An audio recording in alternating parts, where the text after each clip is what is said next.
Olá, meu caro aluno, minha cara aluna, seja bem-vindo e bem-vinda à nossa aula de ensino religioso. Eu sou o professor Yuri Lima e vou te acompanhar ao longo das nossas reflexões de hoje, com a aula de número 153, sobre o seguinte tema: textos sagrados, orais e escritos.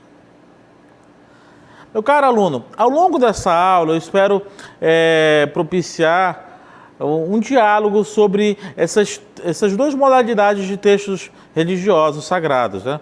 No primeiro momento nós vamos delinear o que significam os textos sagrados, qual a importância dele, né?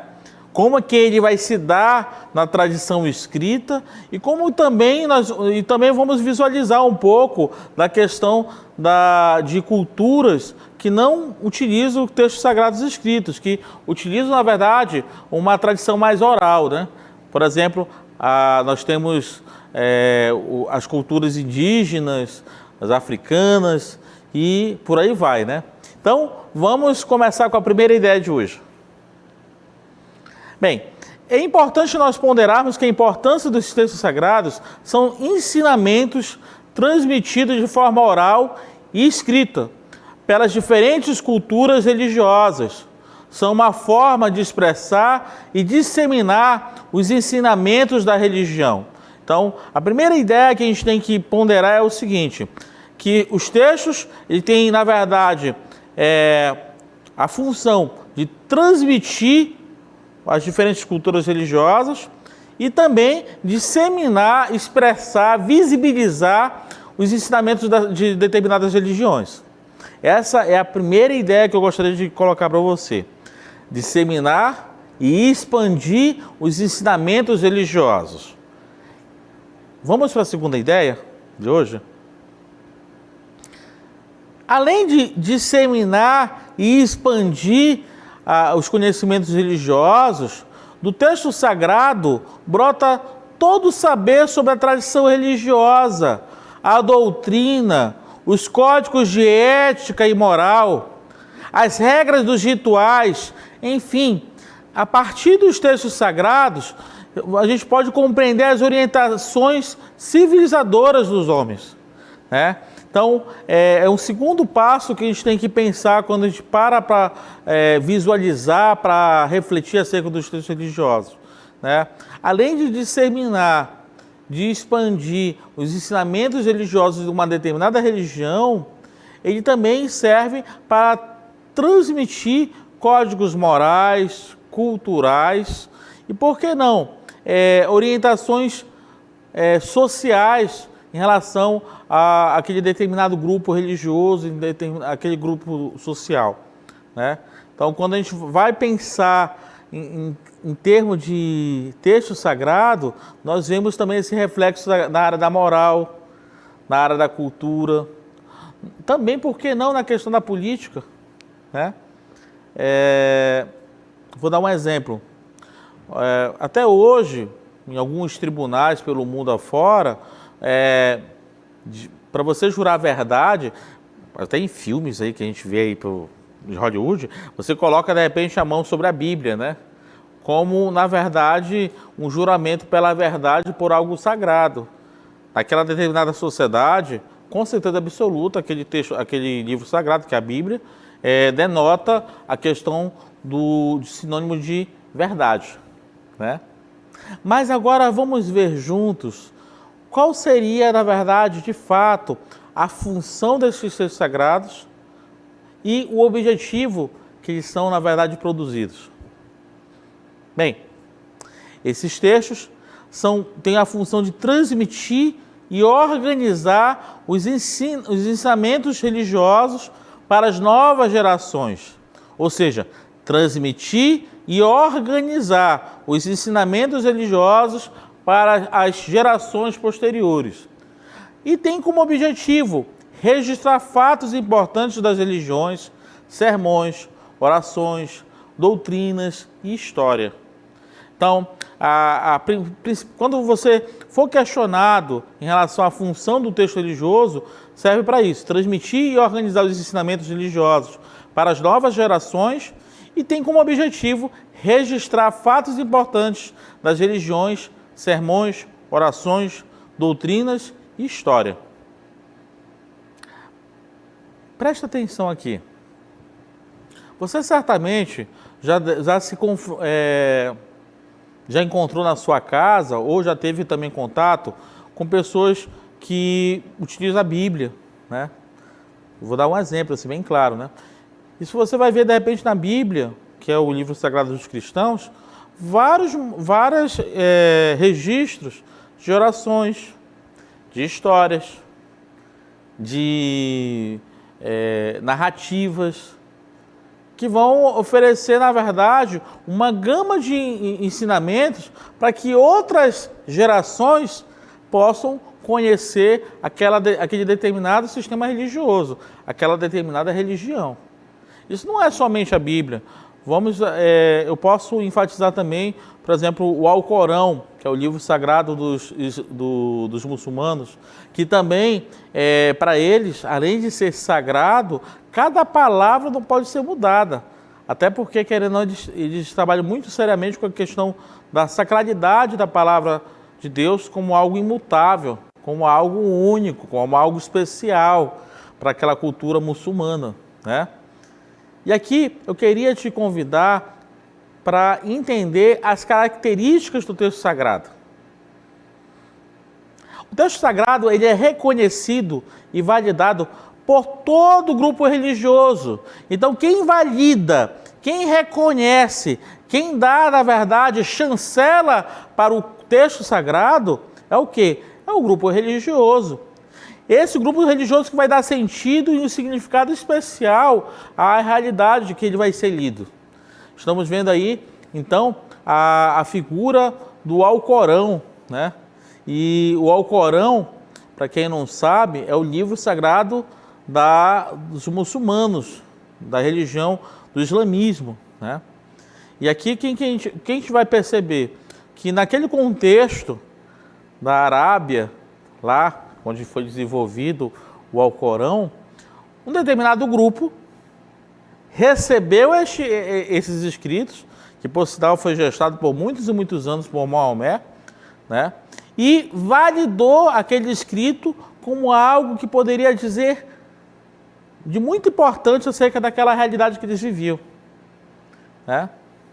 Isso não vale só para o Alcorão, vale também para a Torá, para a Bíblia, para os vários livros sagrados que os sistemas religiosos se utilizam para falar acerca da sua doutrina, acerca da sua visão de mundo, né? E esse texto sagrado ele tem que ser validado por aquele grupo religioso. Caso contrário, não vai ter validade, né? Agora, vamos pensar que não existe somente textos sagrados escritos. Existem também uma outra modalidade de texto, que é o texto sagrado oral. E vamos refletir da seguinte maneira. Mesmo com a invenção da escrita, algumas culturas optaram por permanecer na oralidade, armazenando textos em sua memória. E aqui eu gostaria de evocar os exemplos das culturas indígenas, aborígenes e africanas.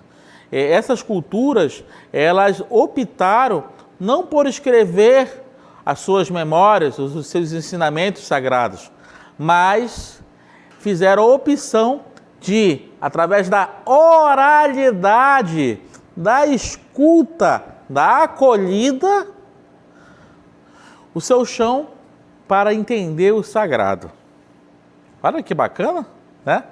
Então, e aqui a gente vai entender também uma outra situação interessante, que os textos sagrados escritos, eles vão ter o quê? Eles vão ter, na verdade, um intuito de garantir a preservação do conteúdo e dos ensinamentos dos seus textos que foram registrados. Vou dar um exemplo aqui, por favor, rapidinho. Aí você está vendo aí a figura da Torá, né? A Torá é o livro sagrado dos judeus. E aqui a gente está vendo um exemplo, na verdade, de que os judeus, os cristãos, os muçulmanos e outras culturas fizeram também sua opção de registrar os seus conhecimentos sagrados através de escritos. né? Ok? Agora eu vou pedir então para você pensar em relação aos textos sagrados nas tradições indígenas, né? Primeiro, acho que a primeira narrativa que eu queria apresentar para vocês, que é muito comum de norte a sul do Brasil, por exemplo, é o exemplo do nosso querido Saci Pererê, né? Imagina aquele bendito que pega e faz tantas estrepulias para proteger o meio ambiente, né? E aí também está registrado nos contos de Monteiro Lobato, mas é registrado também na memória afetiva de muitas culturas indígenas aqui pelo Brasil afora, de maneira muito especial no sul do Brasil. Vou dar também um outro exemplozinho, que é mais próximo aqui da Amazônia, né? A Iara, né? Ou alguns vão chamar de mãe d'água. Lá no Pará o pessoal chama de mãe d'água, aqui o pessoal vai chamar de Iara, que muitas das vezes protege lagos, protege igarapés, né? E às vezes pode encantar a pessoa e levar lá para o fundo, né? Mas o que a gente pode pensar acerca das tradições orais indígenas? São histórias míticas que os sábios anciãos contam oralmente para toda a comunidade, para toda a tribo, preservando assim a sabedoria e a tradição. Por trás de cada história mítica que esses anciões contam para a sua comunidade indígena, existe uma gama de sabedoria ancestral e uma gama muito importante de tradição que cada narrativa ela carrega, né? E aqui a gente pode pensar no grande panteão, né, de lendas amazônicas. Para pensar, né? Jaci, Iara, Jurupari, né, Tupã, tudo isso são narrativas carregadas de ensinamentos ancestrais que as culturas indígenas nos legaram para conhecermos e também para tirarmos importantes lições. Vou dar um exemplo aqui. O Jaci significa sol, né? Iara, mãe d'água, eu já falei para vocês. Jurupari, lá no Pará o pessoal chama de Mapinguari, aqui para o lado do Amazonas o pessoal já chama de Jurupari, que seria, na verdade, os missionários católicos, cristãos que vieram na época da colonização, olhavam para Jurupari como um demônio. Mas, por outro lado, na cultura maué, aqui da região amazônica, Jurupari significa o quê?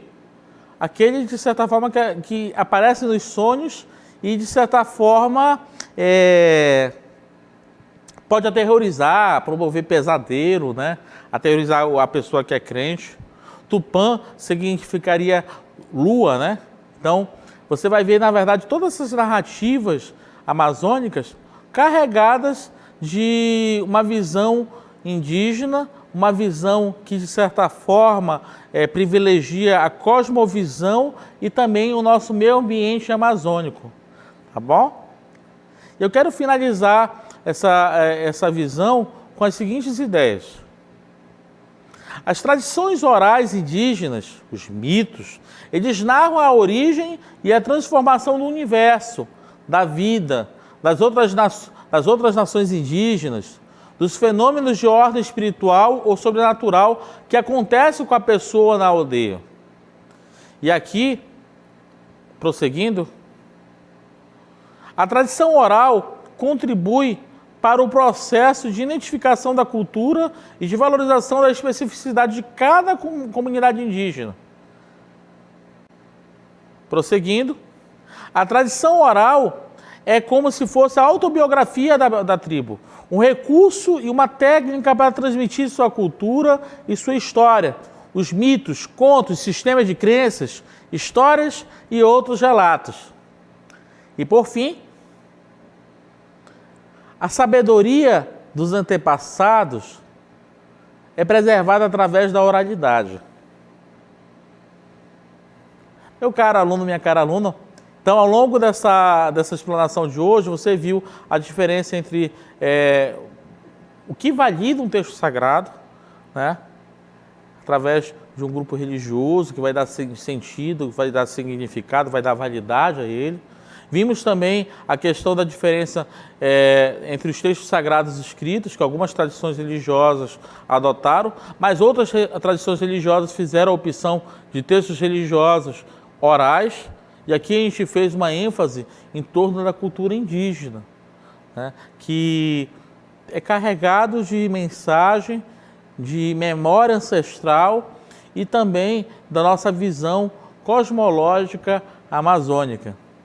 Então, eu te convido nesse momento a participarmos juntos da nossa DLI de hoje.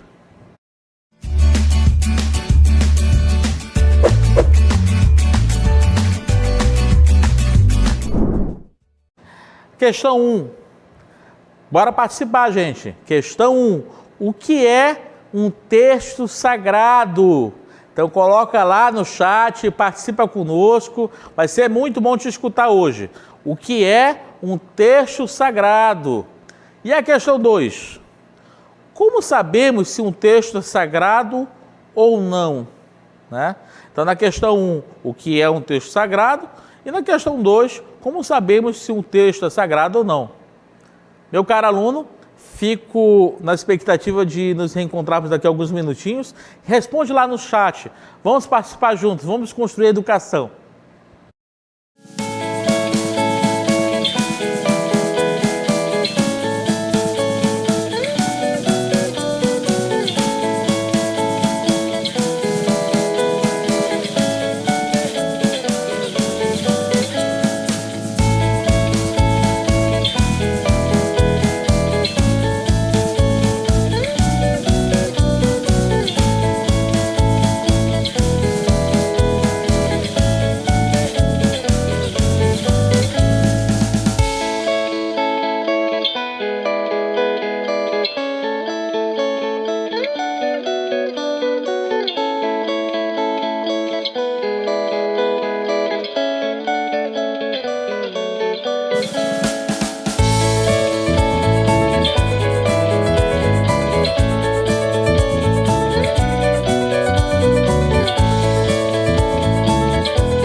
Olá, meu caro aluno, minha cara aluna.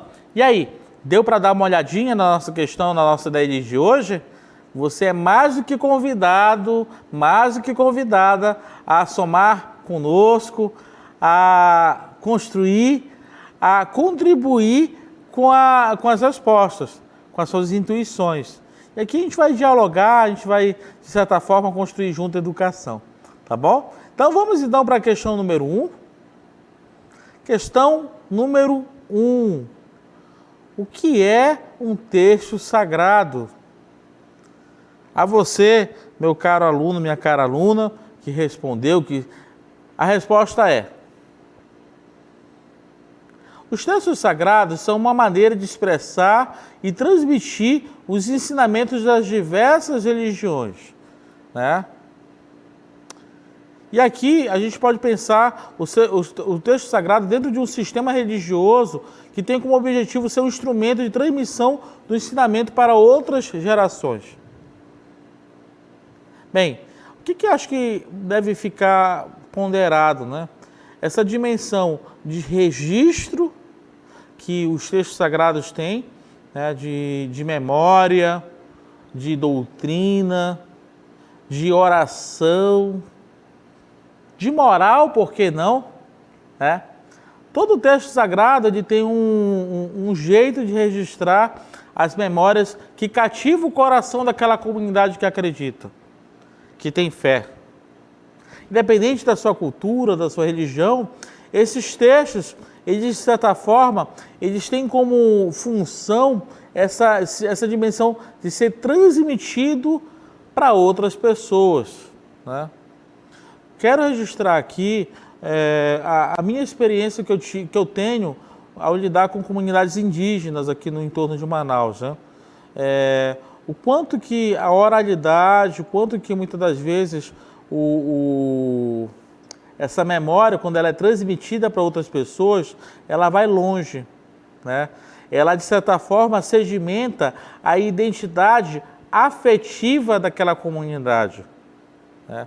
Quero registrar aqui um exemplo muito bonito que eu cheguei a visualizar aqui na cidade de Manaus, através do bairro Parque das Tribos, que é um bairro que é composto por mais de 25 comunidades, 25 povos indígenas, que mesmo com suas diferentes visões de vida, cosmologias e tudo mais, eles fazem questão de preservar a sua oralidade, sua cultura, como um exercício de espiritualidade também, como um exercício de escrever as suas memórias afetivas, religiosas, no chão da vida de outras pessoas, né? Na transmissão oral, né? E cultural, que os parentes eles vão se dando dentro da comunidade indígena Parque das Tribos, aqui na periferia de Manaus.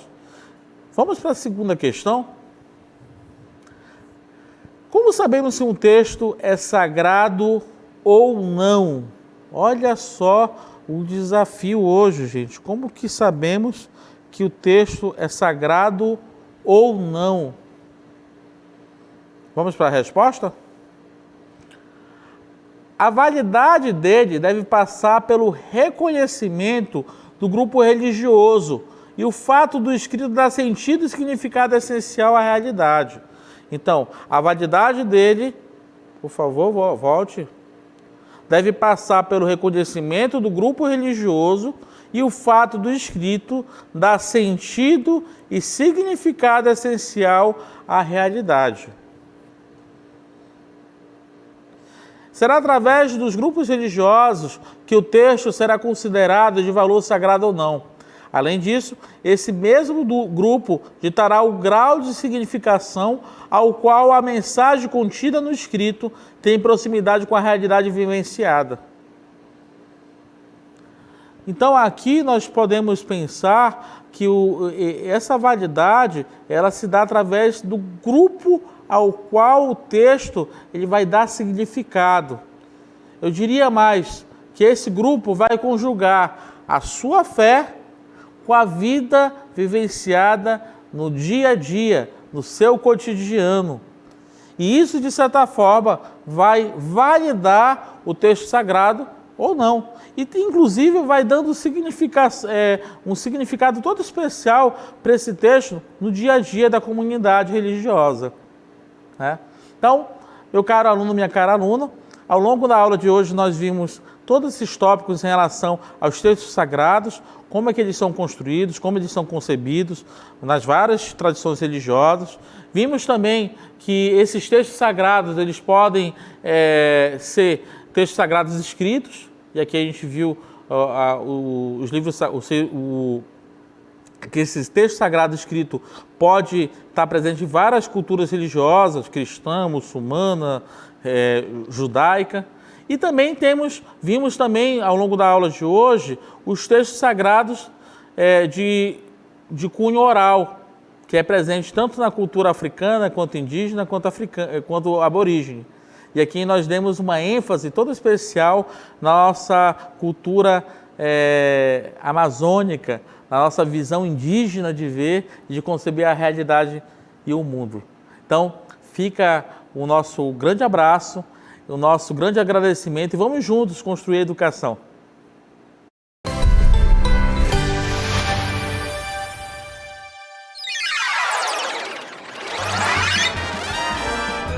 A sua aula continua no próximo vídeo.